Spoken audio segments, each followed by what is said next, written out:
మార్కాపురం జిల్లా ఎర్రగొండపాలెంలో పోలీసులు వ్యవహరించిన తీరు స్థానికంగా తీవ్ర కలకలం రేపుతోంది. గత 4 రోజుల నుంచి డీజిల్ పెట్రోల్ దొరక్క సామాన్యులు తీవ్ర ఇబ్బందులు పడుతున్నారు. ఈ క్రమంలో డీజిల్ కోసం పెట్రోల్ బంక్ వచ్చిన వాహన దాడిపై సీఐ అజయ్ కుమార్ విచక్షణారహితంగా దాడి చేయడం చర్చనీయాంశమైంది. కందుల పిచ్చయ్య అనే యువకుడు తన వాహనంలో డీజిల్ కొట్టించుకోవడానికి ఎర్రగొండపాలెం వచ్చారు. ఆ సమయంలో అక్కడే విధుల్లో ఉన్న సీఐ అజయ్ కుమార్ సదరు యువకుడిపై దాడికి దిగినట్లు బాధితులు ఆవేదన వ్యక్తం చేశారు. ప్రస్తుతం సాగు పనుల కోసం డీజిల్ దొరక్క రైతులు, వాహనదారులు తీవ్ర ఇబ్బందులు పడుతున్నారు.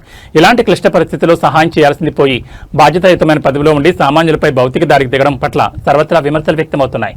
వాహనదారుడిపై దాడి చేసిన సీఐపై తక్షణమే ఉన్నతాధికారులు చర్యలు తీసుకోవాలని ప్రజలు డిమాండ్ చేస్తున్నారు.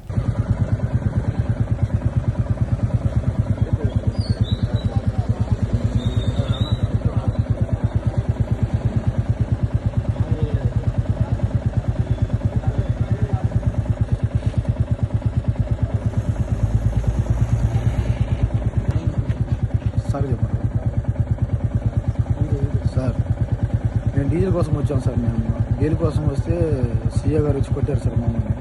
డివైడర్ మేము కూర్చున్నాం సార్. మేము రోడ్డు మీద సీఏ గారు వచ్చి గట్టిగా కొట్టారు సార్ మమ్మల్ని. బాగా ఉంది సార్ నాకు.